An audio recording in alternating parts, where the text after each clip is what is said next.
అమరావతిలో భూ కేటాయింపుల విషయంలో 16 అంశాల ఎజెండాతో 12 అంశాలకి ఆమోదం తెలిపింది మంత్రివర్గ ఉపసంఘం.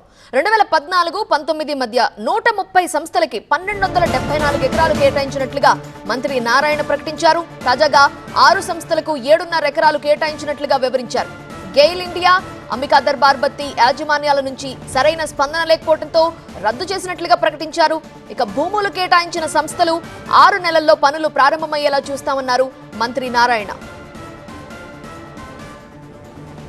Government of India income tax department 2 acres, అదేవిధంగా ఏపీ గ్రామీణ bank 2 acres, central bank of ఇండియాకి 0.4 ఏకర్, అదేవిధంగా ఇంటెలిజెన్స్ బ్యూరో SIB దానికి వచ్చి 0.5, తర్వాత బ్యూరో ఆఫ్ ఇమిగ్రేషన్కి వచ్చి 0.5 ఏకర్, బీజేపీ పార్టీకి 2 ఏకర్స్.